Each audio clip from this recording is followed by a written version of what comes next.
In the spring of 1829, a tenant farmer working the fields near the Delaware-Maryland border made a discovery that would expose one of America's most chilling criminal enterprises. His plow horse suddenly sank into the earth, revealing a wooden chest buried beneath the soil.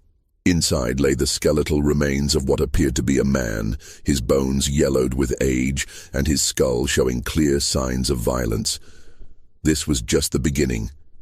Over the following weeks, authorities would uncover the bodies of at least 7 people on this property, including 3 children, all victims of a woman whose name had already become a whispered terror throughout the Delmarva Peninsula, Martha "Patty" Cannon.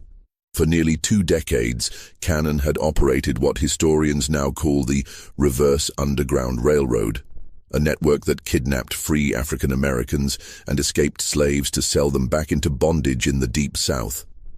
But this wasn't just about human trafficking. Cannon was also a serial killer who murdered rival slave traders, witnesses, and even children when they posed a threat to her operations.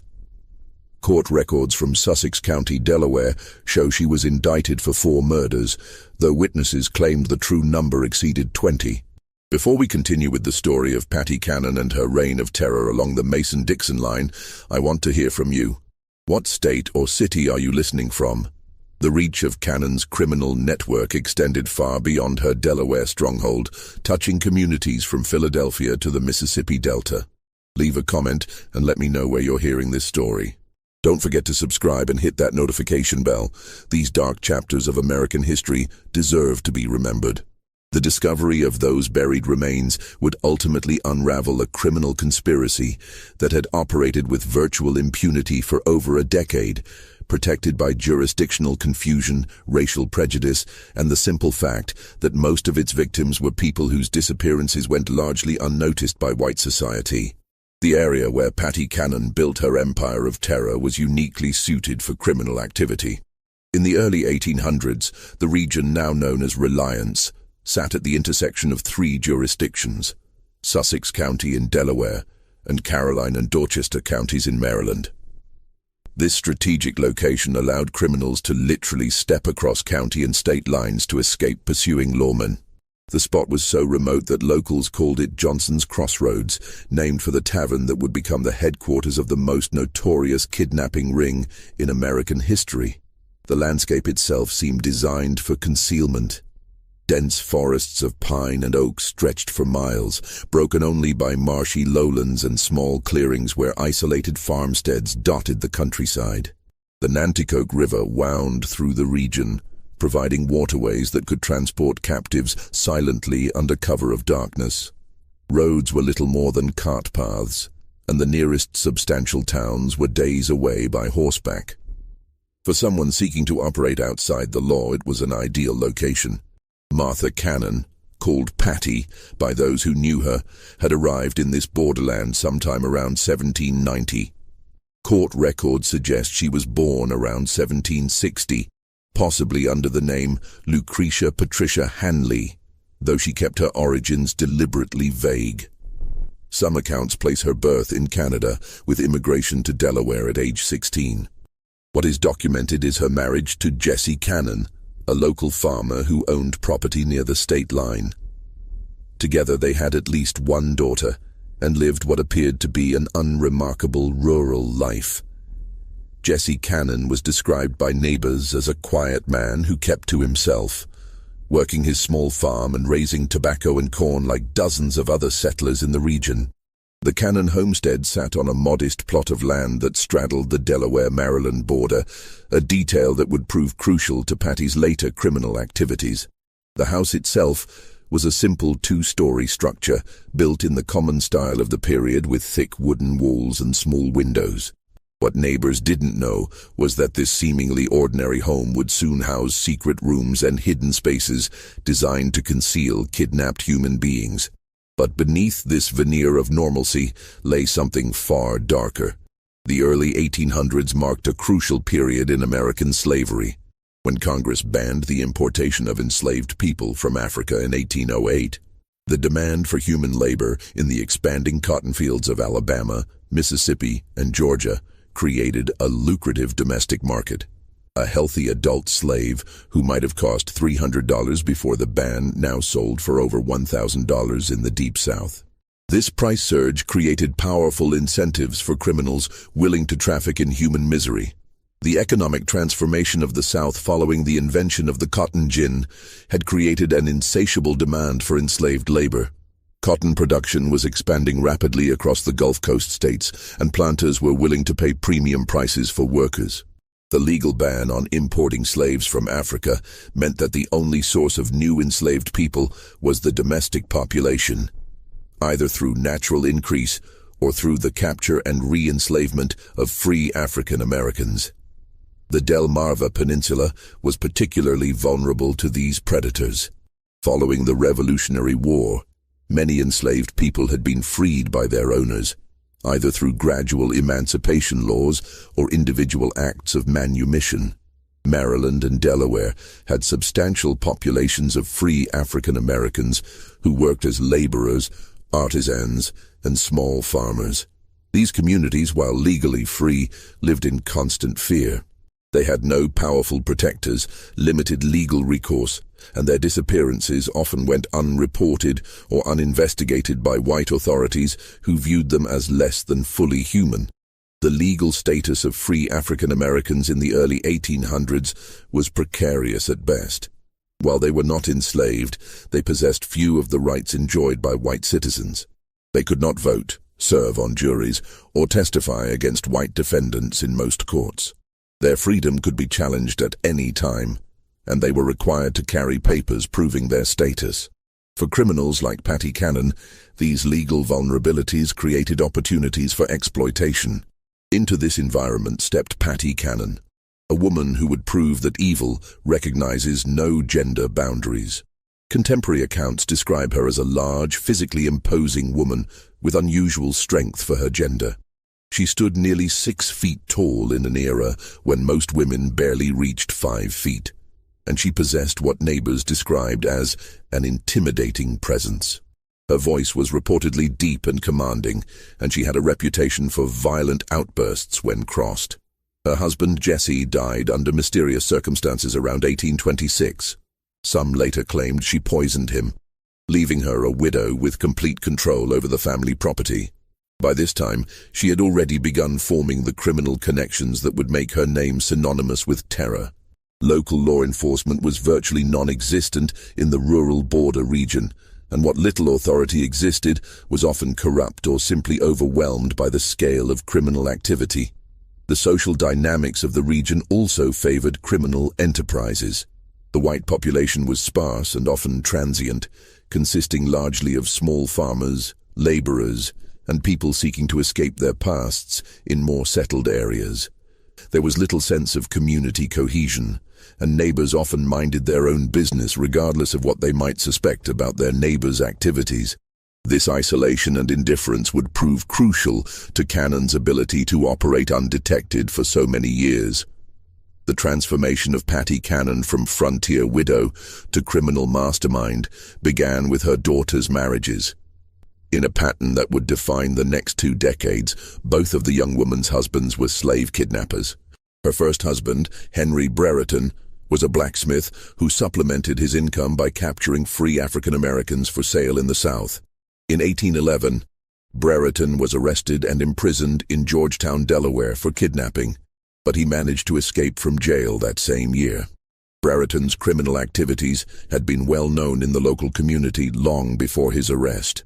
As a blacksmith, he had legitimate reasons to travel throughout the region, visiting farms and settlements to shoe horses and repair tools. This mobility provided perfect cover for his illegal activities. He would identify potential victims during his legitimate business calls, noting which families had teenage children or young adults who might bring high prices in southern slave markets. The methods employed by early kidnappers like Brereton were often crude but effective.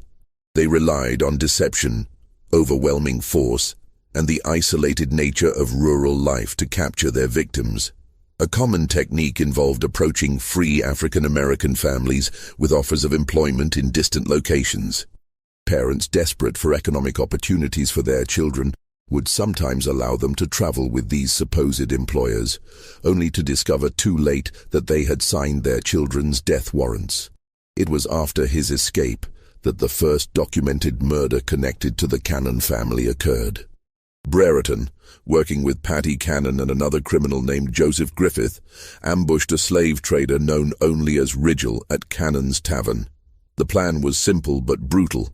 Get the victim drunk, rob him of his money and slaves, then eliminate the witness. Court records show that Rigel was shot and killed during the robbery. Brereton and Griffith were eventually captured and hanged on April 13, 1813, but Paddy Cannon escaped prosecution. The Rigel murder marked a significant escalation in the criminal activities centered around the Cannon property. Prior to this incident, the family had been involved primarily in facilitating kidnappings and providing safe haven for criminals passing through the region. The willingness to commit murder for profit demonstrated a level of ruthlessness that would characterize all of Cannon's future activities. Contemporary newspaper accounts of the Rigel case provide disturbing details about the crime. The victim had been traveling through the region with a substantial amount of money. Estimates suggest between $3,000 and $5,000, intended for purchasing enslaved people in local markets. He had stopped at what he believed was a legitimate tavern for food and lodging, unaware that he had walked into a trap. The conspirators plied him with alcohol throughout the evening, waiting for the right moment to strike. When Rigel finally retired to his room, Brereton and Griffith followed him. Neighbors later reported hearing shouting and the sound of a struggle, followed by a gunshot. By morning, Rigel was dead, his money was gone, and his wagon and horses had disappeared. The body was hastily buried on the property, beginning what would become a regular practice of using the isolated location as a dumping ground for murder victims. The execution of her daughter's first husband did nothing to deter Cannon from her chosen path. Instead, it seemed to refine her methods and strengthen her resolve to build a more sophisticated criminal organization.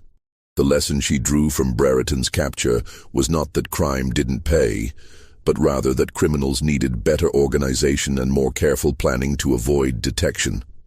When her daughter remarried, this time to Joseph Johnson, Cannon gained a partner who would prove even more valuable to her criminal enterprise. Johnson wasn't just another kidnapper. He was a businessman who understood the logistics of human trafficking on a regional scale. He had connections throughout the South, experience in transportation and logistics, and most importantly, the capital necessary to expand their operations beyond simple opportunistic crimes. Johnson brought to the partnership a tavern located precisely on the Delaware-Maryland state line. This establishment, which became known as Joe Johnson's Tavern, was positioned so strategically that different rooms literally sat in different states. This geographic advantage allowed them to move kidnapped victims between jurisdictions to confuse pursuing authorities. When Delaware lawmen arrived with warrants, suspects could simply step into the Maryland portions of the building and claim immunity from Delaware jurisdiction. The tavern served multiple purposes in the expanding criminal enterprise. It was a legitimate business that provided cover for their activities, generating income and explaining the constant flow of travelers and wagons through the property. It functioned as a holding facility for captives awaiting transport south, with specially constructed hidden rooms and cellars designed to conceal human cargo. And it served as a meeting place for the network of criminals who worked for them, a neutral ground where plans could be made and profits divided. The physical layout of the tavern reflected its multiple functions. The main floor appeared completely normal, with a common room for travelers, a bar area, and rooms for legitimate guests. But beneath the building lay a series of cellars and tunnels that had been specially constructed for hiding kidnapped people. These underground spaces were accessible through concealed entrances and were designed to muffle sound and prevent escape. Iron rings set into stone walls provided anchor points for chains, while small ventilation shafts ensured that captives wouldn't suffocate during long periods of confinement. The gang that assembled around Cannon and Johnson was remarkably diverse for its time. It included white criminals like Henry Carr, mixed-race decoys such as John Purnell, who used multiple aliases, and even enslaved people forced to participate in capturing others. This multiracial composition was strategic. African-American gang members could approach potential victims without immediately raising suspicions, while white members handled negotiations with buyers in the Deep South. John Purnell, described in court records as a yellow man or mulatto, was particularly valuable to the organization. His mixed racial heritage allowed him to move between white and African-American communities with relative ease. He maintained multiple identities and could present himself as either a free person of color seeking work or a light-skinned white man conducting business, depending on the situation. This chameleon-like ability made him an ideal scout for identifying potential victims and establishing initial contact. As the 1820s progressed, the scope of the Cannon-Johnson operation expanded dramatically. Their network stretched from Pennsylvania to Louisiana, with documented connections to buyers in Alabama, Mississippi, and Georgia.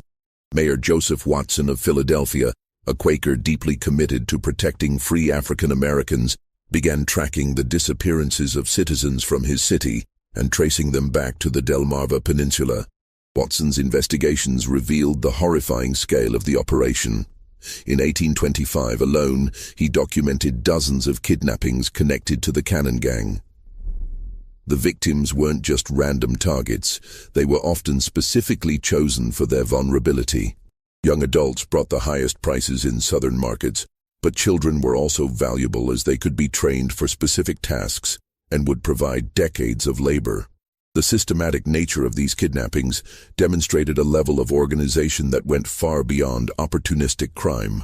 The gang maintained detailed intelligence about potential targets, tracking families and individuals who might be vulnerable to capture.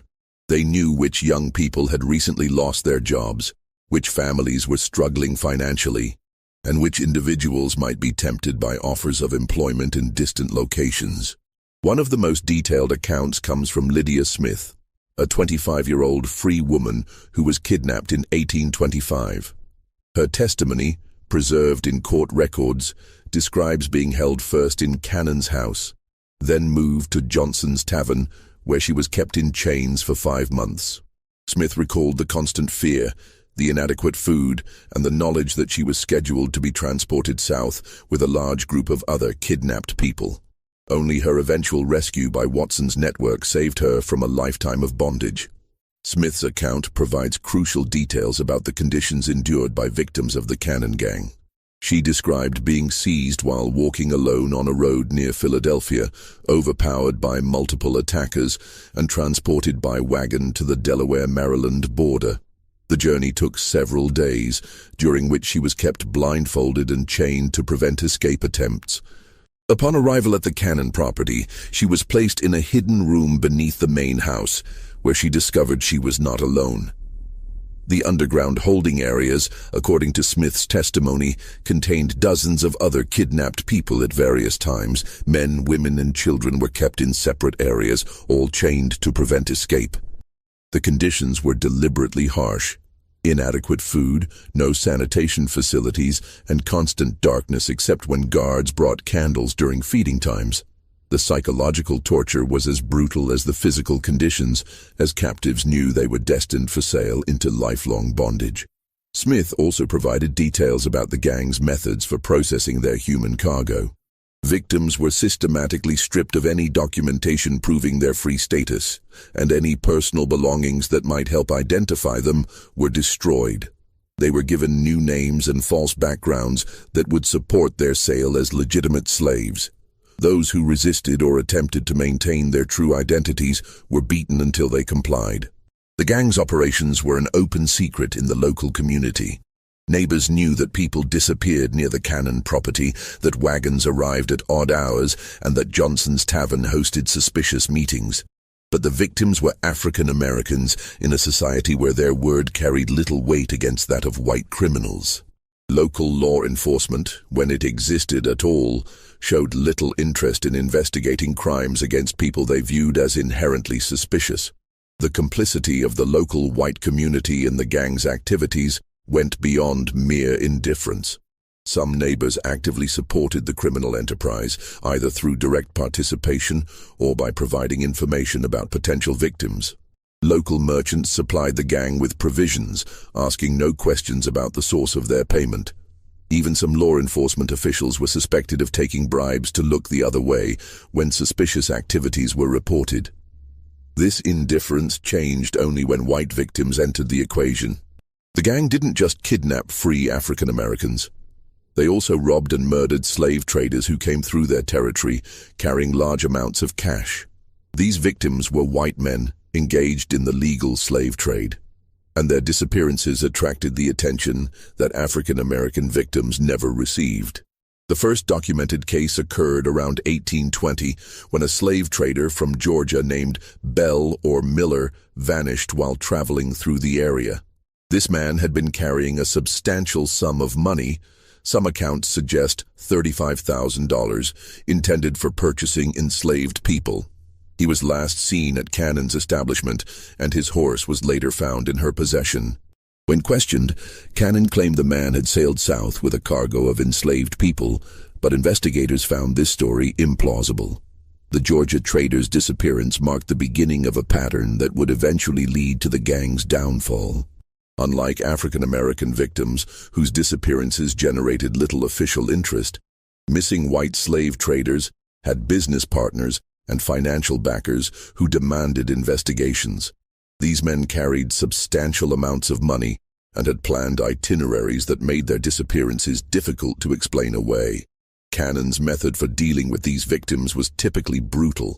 The traders would be invited to the tavern under the pretense of conducting legitimate business. Once there, they would be plied with alcohol and encouraged to discuss their financial resources and travel plans.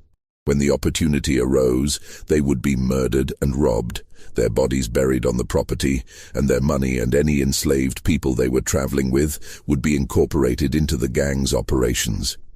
The profits from these murders were substantial. A single slave trader might carry enough money to fund the gang's operations for months. The enslaved people they were transporting could be sold through the gang's southern networks, generating additional income.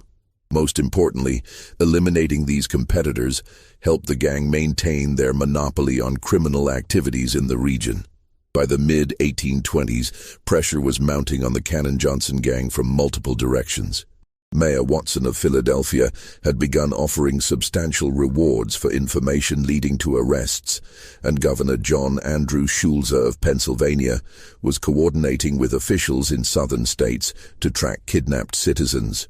Their investigations were revealing not just individual crimes, but a systematic network that had been operating for over a decade. The reward offered by Watson, $500 for information leading to arrests, represented a substantial sum for the period, equivalent to several months' wages for most working people. This financial incentive began to loosen tongues in communities that had previously remained silent about the gang's activities. Former associates, dissatisfied gang members, and even some victims who had managed to escape began providing information to authorities. The gang's response to this pressure was characteristically violent. Rather than scaling back their operations, they began eliminating potential witnesses more aggressively. This decision would ultimately prove to be their downfall, as it expanded their list of victims to include people whose disappearances could not be ignored. The escalation in violence during this period reflected Patty Cannon's increasingly paranoid mindset. She had built a criminal empire that generated enormous profits. Estimates suggest the gang's annual income exceeded $50,000, a fortune by early 19th century standards. But this success had made her a target for law enforcement attention, and she became convinced that former associates posed an existential threat to her operations. The most crucial figure in the gang's eventual exposure was a mixed-race boy named Cyrus James. Cannon had purchased James as a slave when he was only 7 years old and had raised him in her household. As he grew older, James was forced to participate in the gang's activities, serving as a decoy to lure other African Americans into traps. His intimate knowledge of the gang's operations, combined with his growing revulsion at the violence he witnessed, made him both an invaluable asset and a potential liability. James's position in the Cannon household was unique and tragically complex. As an enslaved child, he had no choice but to participate in whatever activities his owner demanded. But as he matured, he began to understand the full horror of what he was being forced to do. He was helping to destroy the lives of people who looked like him, people who shared his heritage and his vulnerability. This knowledge created an internal conflict that would eventually lead him to cooperate with authorities, despite the personal risks involved. The psychological manipulation employed by Cannon to control James was sophisticated and cruel. She alternated between treating him as a favored member of the household and threatening him with violence or sale to brutal masters in the Deep South. She convinced him that his survival depended entirely on her protection and that any betrayal would result in his immediate death. This combination of dependency and terror kept James loyal for years, even as he witnessed increasingly horrific crimes. James later testified that he witnessed Cannon murder multiple children on her property. In one particularly horrific account, he described seeing Cannon take a wounded African-American child, not yet dead, from the house in her apron, only for the child to never return. James knew where the bodies were buried because he had been forced to help dispose of them. The murders James witnessed were not random acts of violence, but calculated decisions based on Cannon's assessment of risk and profit. Children who became sick or injured were killed rather than treated, as medical care would have been expensive and would have attracted unwanted attention. Young people who proved difficult to control or who maintained their insistence on their free status were eliminated as potential sources of trouble. Even infants born to kidnapped women were sometimes killed if Cannon determined they would be more trouble than they were worth. The gang's undoing began with their treatment of rival slave traders. Competition in the illegal human trafficking trade was fierce, and Cannon's gang had developed a reputation for murdering competitors to steal their money and their human cargo. This practice accelerated as legitimate law enforcement pressure increased. Dead slave traders couldn't testify about their experiences with the gang. The decision to escalate their violence against white victims reflected both Cannon's growing desperation and her fundamental miscalculation about the consequences of such actions. She had operated for so long with impunity that she believed herself untouchable. The murder of African Americans had generated no serious law enforcement response, so she assumed that the same would be true for white victims. This assumption would prove fatal to her criminal enterprise. In early 1829, the bodies began to surface. A tenant farmer working land owned by Cannon was plowing a low-lying area that had recently been cleared of brush when his horse stumbled into what proved to be a grave. Inside a wooden chest, he discovered human bones that authorities determined belonged to the missing Georgia slave trader from nearly a decade earlier. This discovery triggered a systematic search of the property that would uncover multiple burial sites. The farmer who made the initial discovery was working land that Cannon had rented out for additional income. The area had previously been unused because it was prone to flooding, but recent dry weather had made it suitable for cultivation.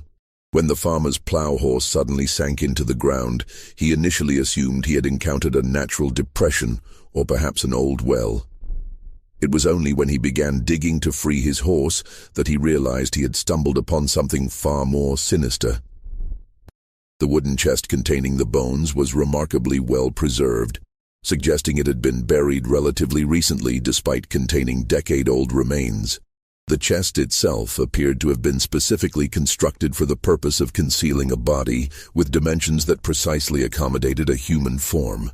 This level of preparation indicated that the burial was not a hasty attempt to conceal a crime, but rather part of a systematic approach to body disposal that had been refined over years of practice. The discovery of the first body in early 1829 set in motion a chain of events that would finally bring Patty Cannon's criminal empire to an end. Delaware authorities, working with their counterparts in Maryland, obtained search warrants and began a comprehensive investigation of all properties connected to the Cannon-Johnson gang. What they found exceeded their worst expectations. The investigation was led by Sheriff Joseph Houston of Sussex County, Delaware, working in coordination with Maryland authorities and representatives from the Pennsylvania Governor's Office. This multi-jurisdictional approach was unprecedented for the time period and reflected the growing recognition that the Cannon Gang's activities crossed state boundaries and required coordinated law enforcement response.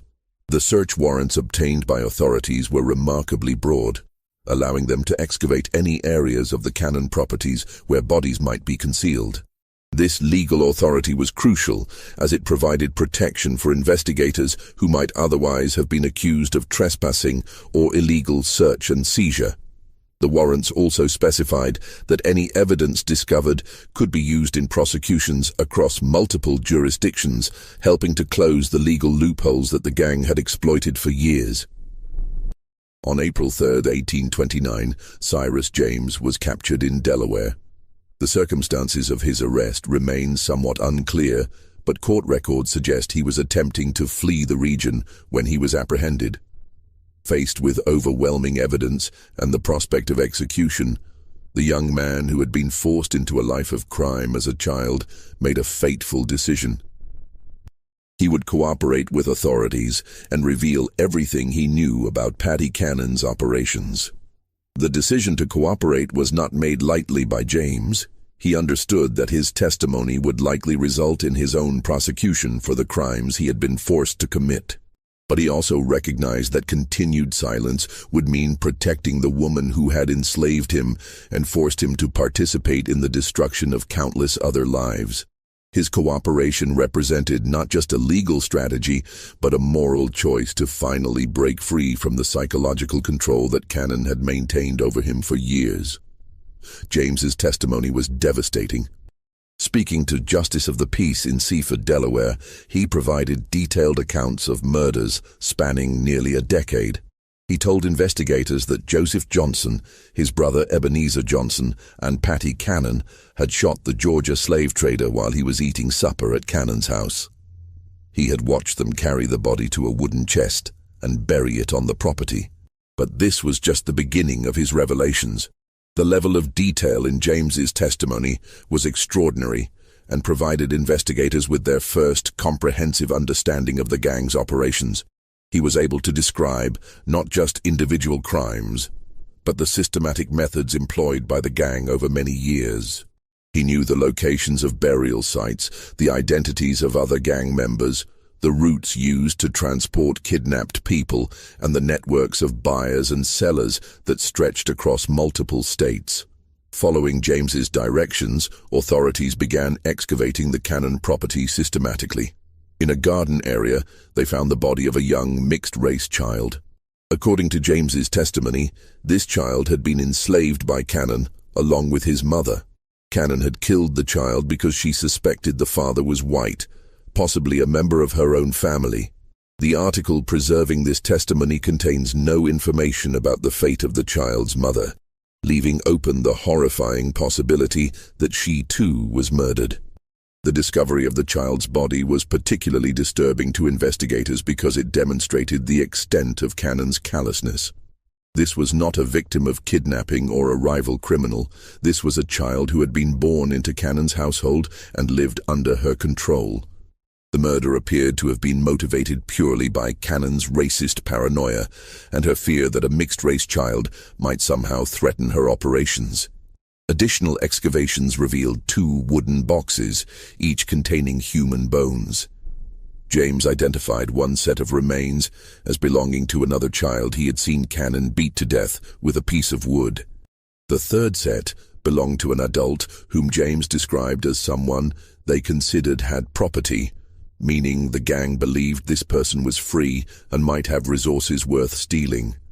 The systematic nature of these murders painted a picture of Cannon as something beyond a simple criminal.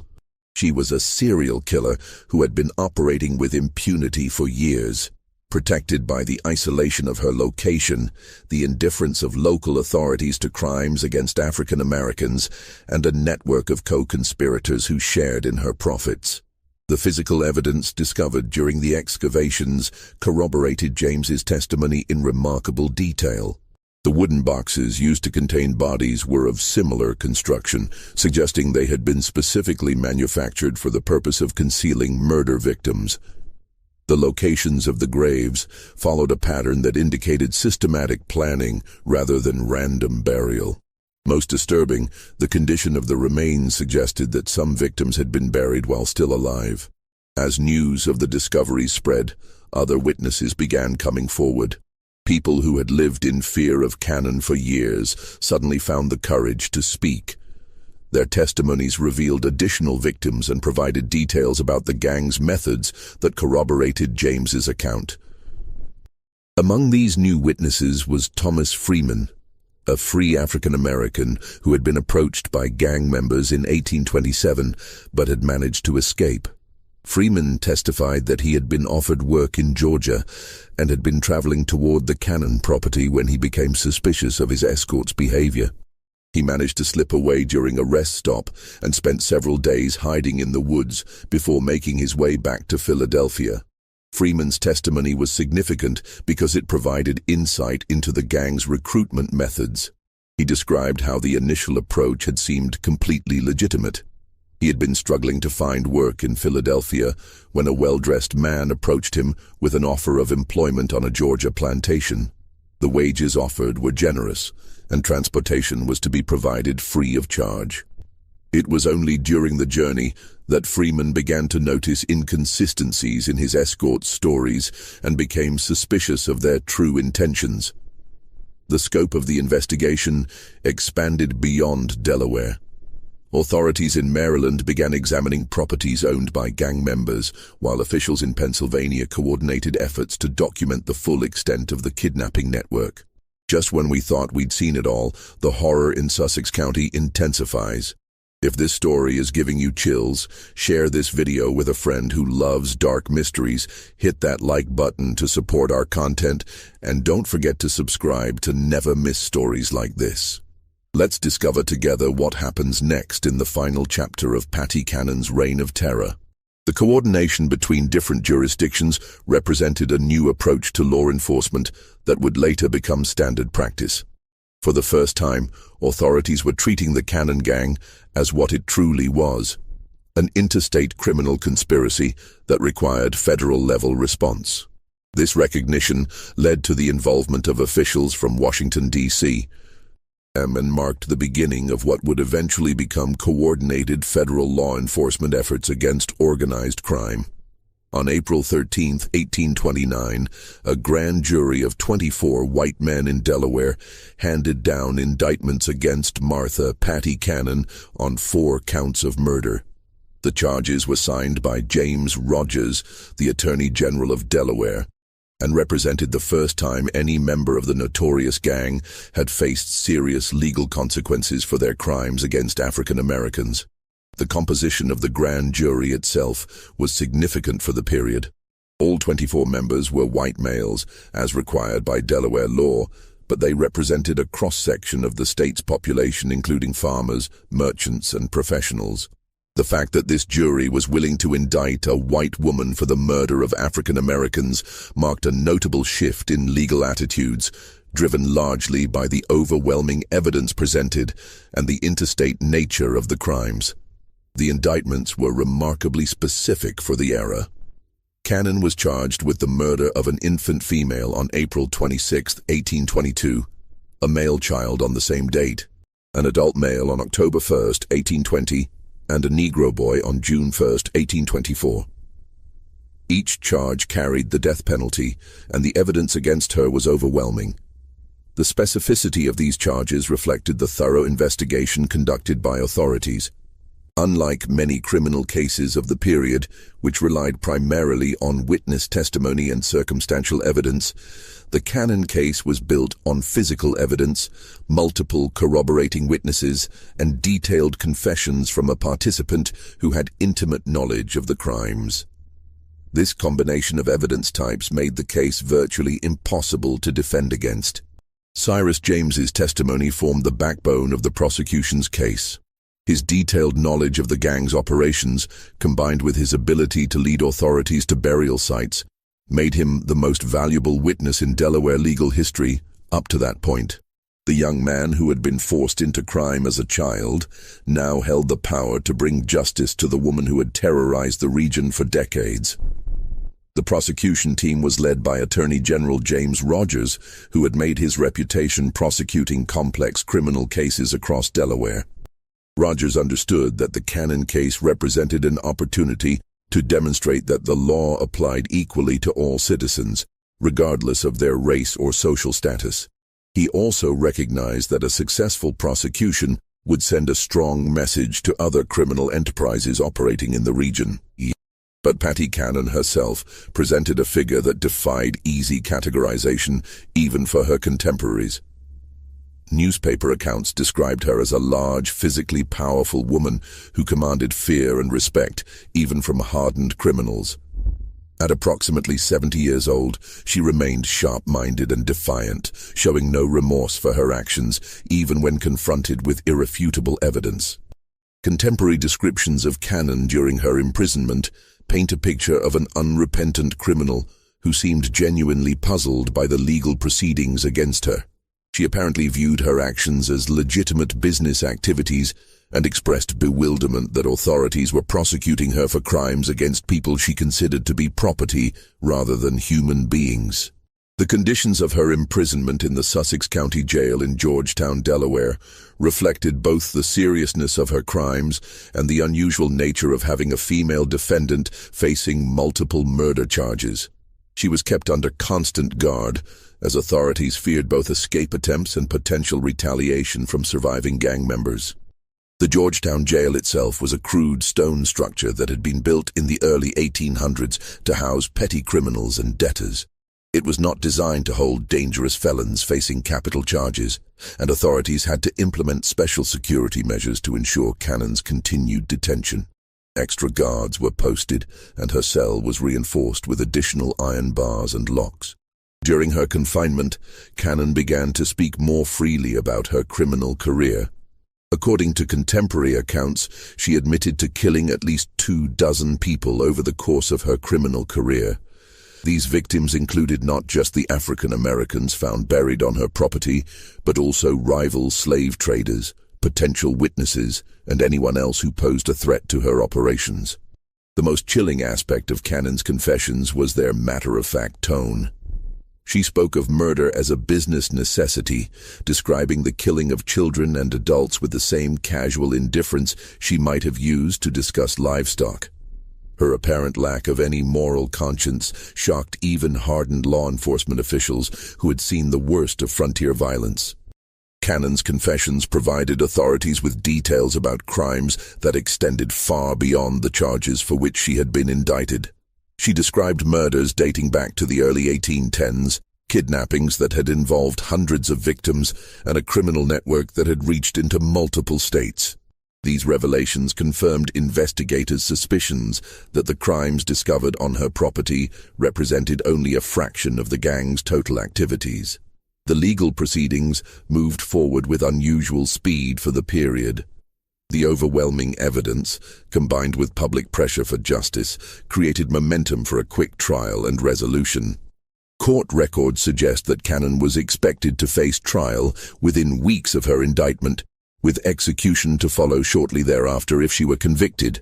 The prosecution's strategy was straightforward: present the physical evidence, provide testimony from Cyrus James and other witnesses, and allow the jury to reach the obvious conclusion that Cannon was guilty of multiple murders. The defense, such as it was, could only argue for mercy based on Cannon's age and gender, though few observers believed such arguments would be effective given the horrific nature of the crimes. The trial was scheduled to begin in late May 1829, with jury selection planned for the week before. Legal observers from across the region were expected to attend, as the case represented one of the most significant criminal prosecutions in Delaware history. Newspapers as far away as Philadelphia and Baltimore were planning extensive coverage of the proceedings. The legal proceedings against Patty Cannon would never reach their intended conclusion. On May 11, 1829, approximately 3 weeks before her scheduled execution, jail guards found her dead in her cell. The official cause of death was listed as suicide by poison, though the exact circumstances remain unclear. Some accounts suggest she had been smuggled arsenic by sympathizers, while others propose she had been hoarding medication for weeks. The discovery of Cannon's body sent shockwaves through the Georgetown jail and the broader community. Guards making their regular morning rounds found her lying on the floor of her cell, apparently having died sometime during the night. There were no signs of struggle or violence, and the cell remained securely locked from the outside. The only evidence of what had occurred was a small vial found hidden in her clothing, which later analysis suggested had contained arsenic. The question of how Cannon obtained the poison remained a mystery that investigators never fully resolved.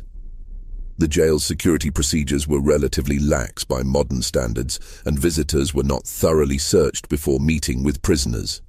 It was possible that a sympathizer had smuggled the poison to her during one of these visits, though no specific individual was ever identified as the source. Some contemporaries speculated that Cannon had been planning her suicide from the moment of her arrest.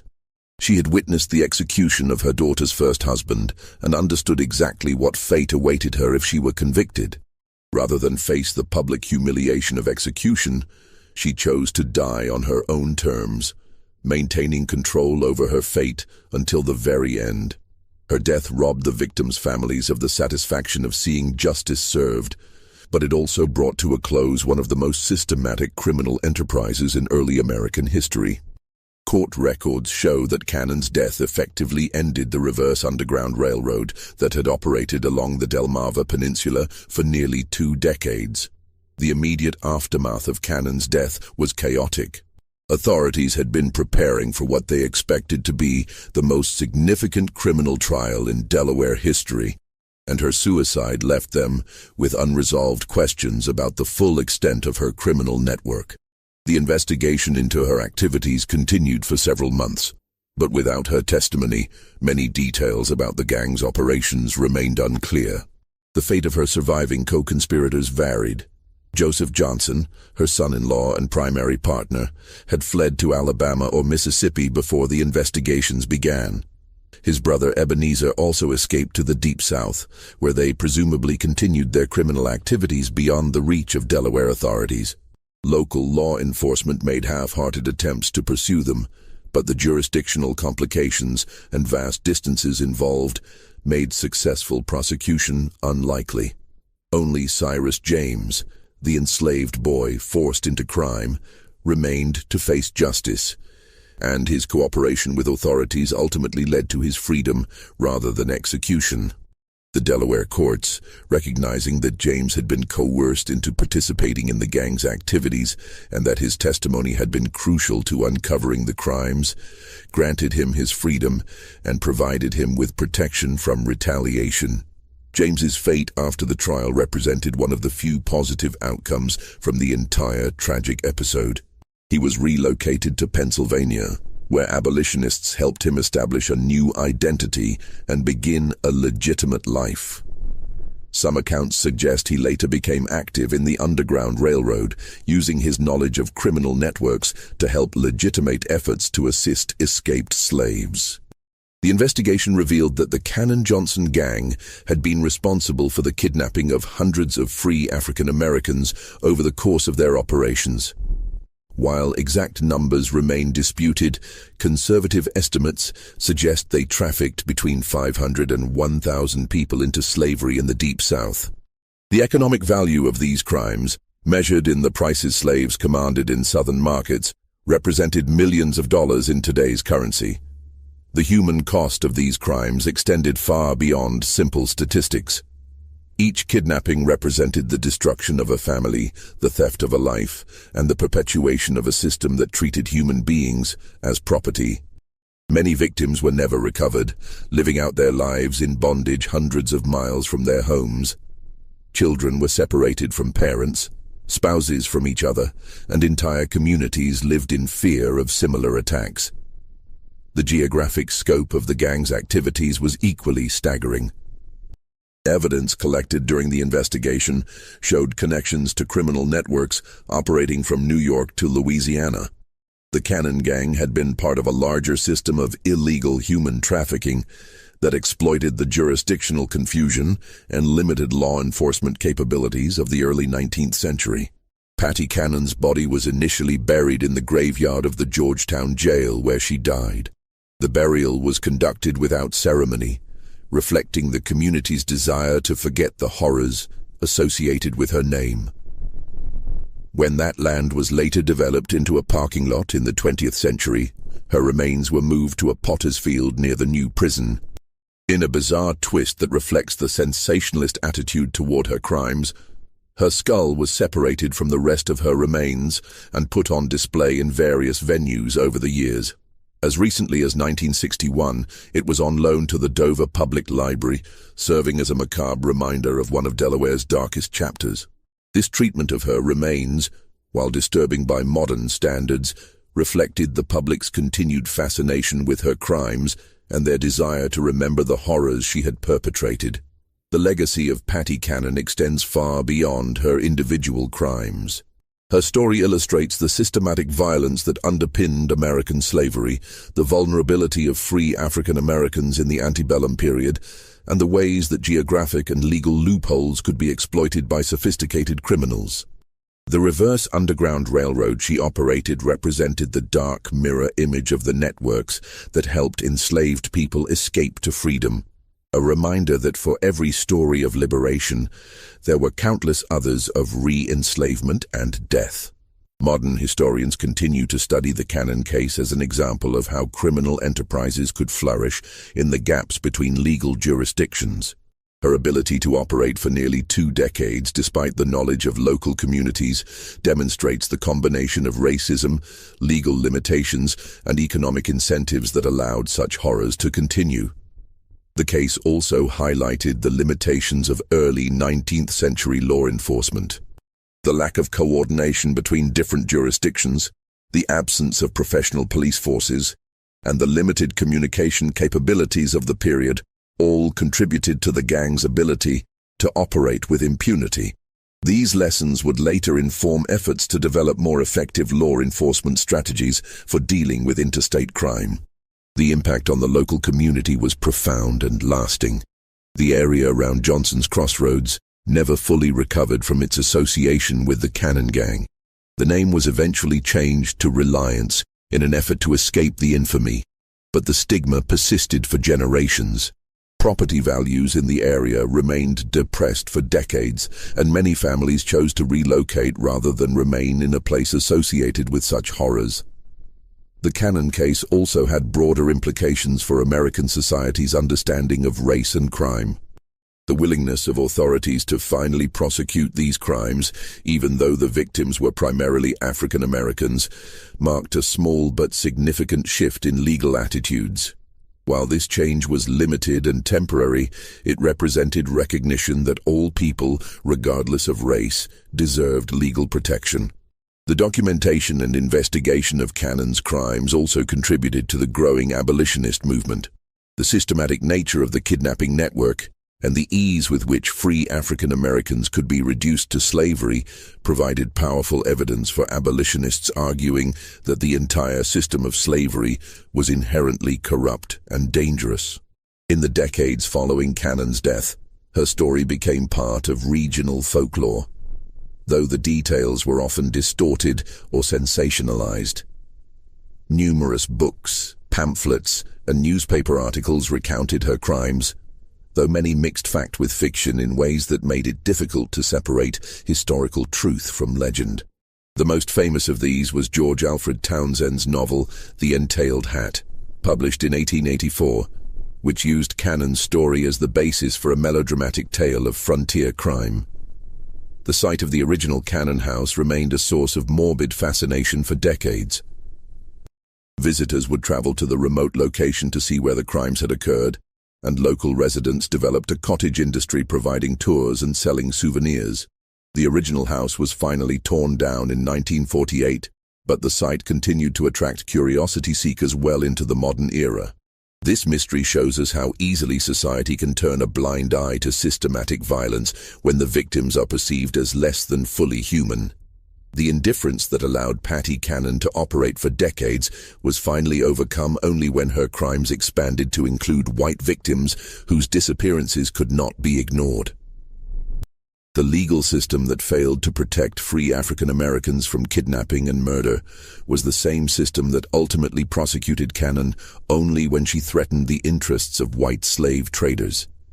The Cannon case serves as a stark reminder of the human capacity for evil and the importance of vigilant law enforcement and community responsibility. It demonstrates how criminal enterprises can flourish in environments where society fails to protect its most vulnerable members. Most importantly, it preserves the memory of hundreds of victims whose names are largely forgotten, but whose suffering should never be minimized or ignored. What do you think of this story? Do you believe everything was revealed about the full scope of her criminal network? The evidence suggests that Patty Cannon's gang was part of a much larger system of illegal human trafficking that extended far beyond the Delaware-Maryland border. Many questions remain unanswered about the full extent of their activities and the fate of their victims.